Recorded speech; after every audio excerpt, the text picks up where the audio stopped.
Hi guys, I'm back. Mu kavideo gaheruka twarabonye yuko kugira uronke master ya Chevening si pampa vraiment. None mbega ho kubiki twese twovyirukira. Akarusho kavyo nakahe? Uburyo bwo mugambi butangwa n'ingoma y'Ubwongereza. Amashure yo mu Bwongereza n'amashuri azimvye atashobora kujamo benshi.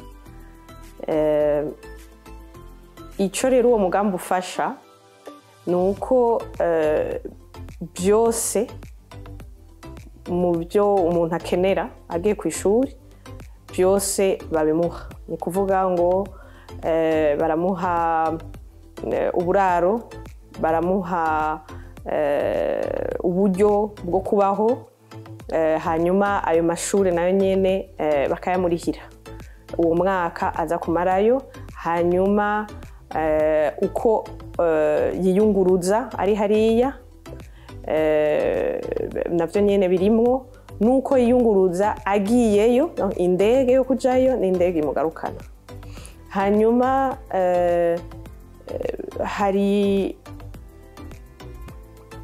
icyo abantu bategeza kumenya, nuko uwo mugambi uwugiyemo ategerezwa kugaruka mu Burundi kugira ateze imbere igihugu ciwe.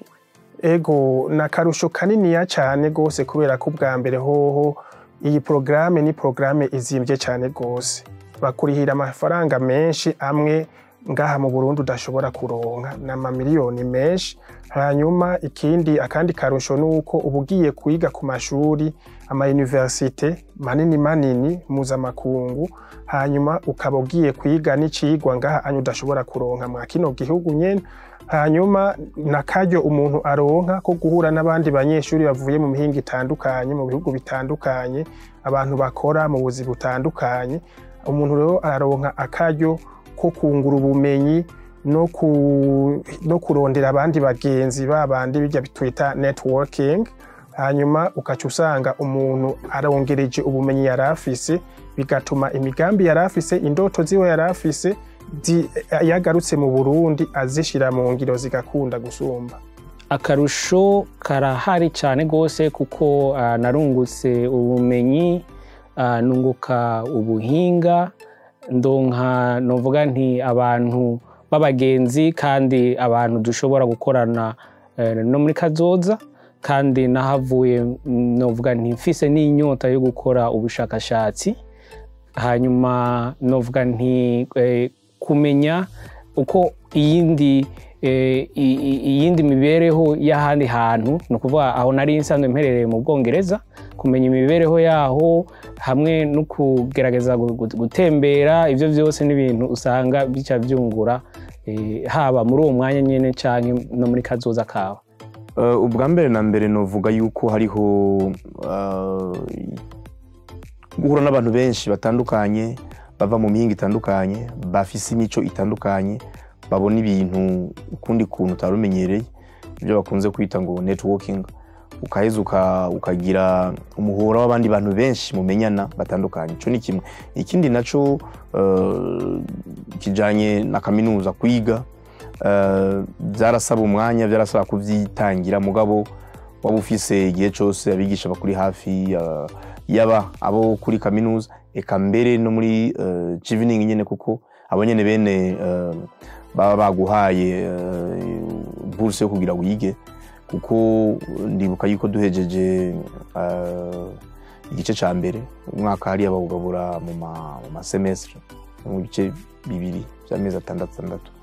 Hanyuma rero ica mbere giheze, mugabo nico kinini ya kimwe baba bakigabuyemo, kandi utundi novuga uduce duto.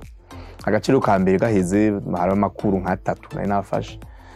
Ubwo nyene amanota yasohotse, nundi bona cakubwira ati kaminuza bo muri Chevening acakubwira ati kaminuza yaduhaye ukuntu wanonsa amanota muri mwaka. Umva bagukurikirana cyane kuko no mwaka umwe wo kwiga, umva utegerezwa kugira uko ushoboye kose ku buryo impamya bushobozi uronka amanota azotuma ushobora kuyironka.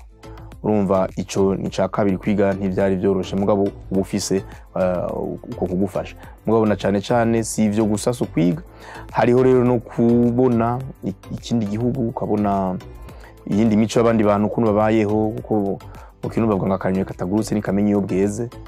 Rero ni no kurahura ubwenge, ukabona abandi bantu ukuntu babayeho, ukabona ibindi bihugu ukuntu bimeze, ukabona bakakubwira ko ari igihugu cigeze kuba abantu bakenye bari inyuma mugabo barashobora kuduga gushikaho bagiraho bageze ubunye bivuye ku bintu bitandukanye, byinshi bitandukanye vyagiye biza. Nibaza ko akajyo ko kuja kuraba abandi kuntu bakora biragufasha, bikakugurura, bigatuma ushobora na wewe urabiye ku kuntu umeze, urabiye ku muco ufise, ushobora kugira ico urahuye kugira ngo na wewe ushike ugiraho wishikanye. Ivyo rero nivyo ari byo bintu nyamukuru Chevening yoba yarazana no kuvuga kwagura umuhoro w'abantu muzinanye, kwiga ufashwa unakora cyane gusumba no kurahura ubwenge rero mu bijanye n'imibano, iterambere, reka mbere na politiki ushima. Ivyo vyose tunyarutse tunyaragase twese tugerageza amahirwe yacu.